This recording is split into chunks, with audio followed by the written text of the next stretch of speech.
Hey everyone, coming at you with another video covering gloves and their purposes in tactical application, hunting, winter stuff, camping, hiking, whatever.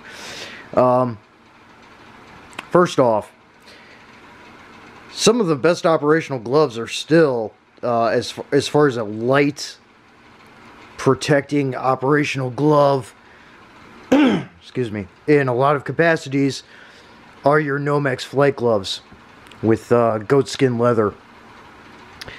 What I've done, and I have to touch these up again because the Nomex actually absorbs quite a bit of rattle can paint. So your leftover rattle can from painting your rifles and other things, go in and do some blotching and striping with your different rattle can colors. Throw a little camo net on there like you see and get some color on there. I have to throw a little bit more on there because, again, it does fade, it wears off, and Nomex absorbs quite a bit of rattle can. But just a quick way to actually camouflage solid block color gloves like this inexpensively, considering you probably already have some rattle cans sitting around. So that's a really good option to do that. It's a good way to do that, is throwing a little rattle can on your gloves. You can see it down here, it's stayed a little brighter. Yeah, no, it's just a good way to do it.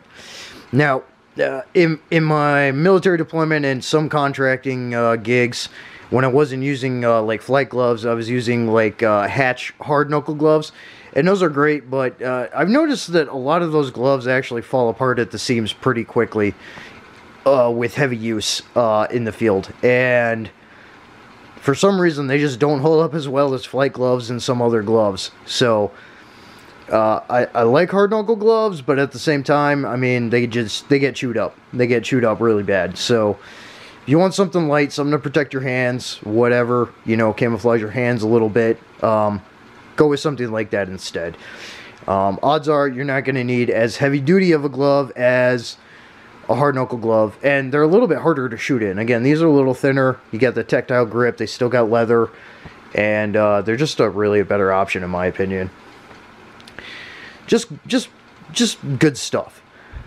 Another option is for winter and camouflage needs as well.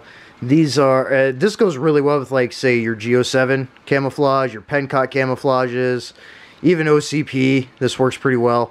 And these are winter gloves. These are waterproof winter gloves. Well, they're supposed to be waterproof. I still get moisture in these gloves, but they're really nice for winter, especially with thin, good quality liner gloves. These are some Guide series gloves. I honestly forgot where I got these. Possibly Gander Mountain when that was still a thing. But fuck that store now, because they don't even sell guns and ammo. The Gander Outdoor places that even exist anymore. But I think that's where I got these. Again, leather action for grip on the palms and stuff, and camouflaging aspect. They're waterproof for the most part, and they just work really well, and they complement camouflage very nicely. Full finger dexterity, reinforcement of the fingertips on your pointer and index, middle and index fingers. And yeah, I really like these gloves for what they are. They've held up very well through several winters now.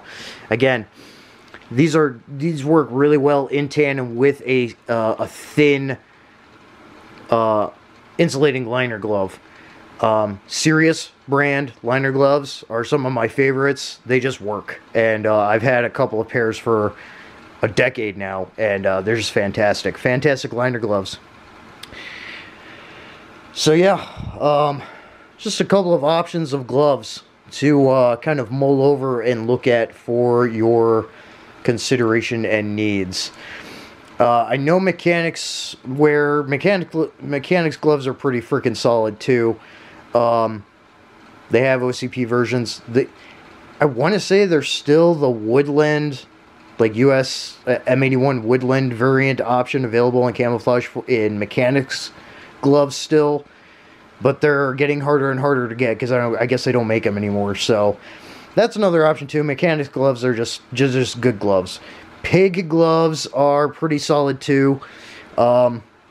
I've not used those. I have used different kinds of the lightweight, like Hatch tactical and duty gloves in prayer contracting work as well, and those hold up well too. They're made from neoprene, the neoprene ones, so like same stuff like a wetsuit's made out of.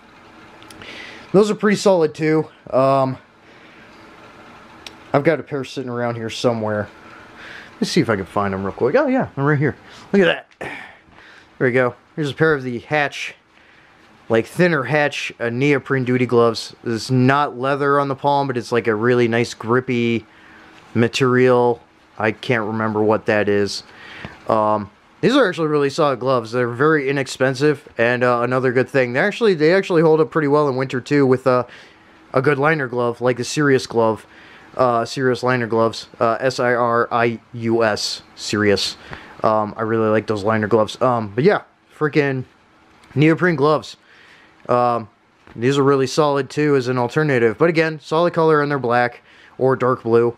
Throw those aside. Do it for what it will. Take it for what it is. Whatever.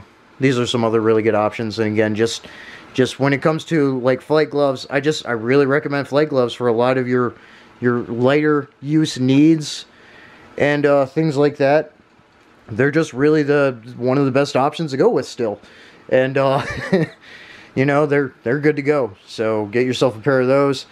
I know there's a couple of companies that make them in like a coyote brown now, and I guess Magpul's coming out with one that are ridiculously fucking expensive.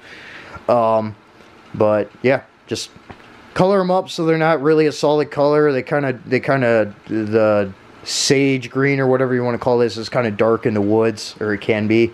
Throw a little bit of light color and color variation in it, stripe it up, splotch it up, whatever.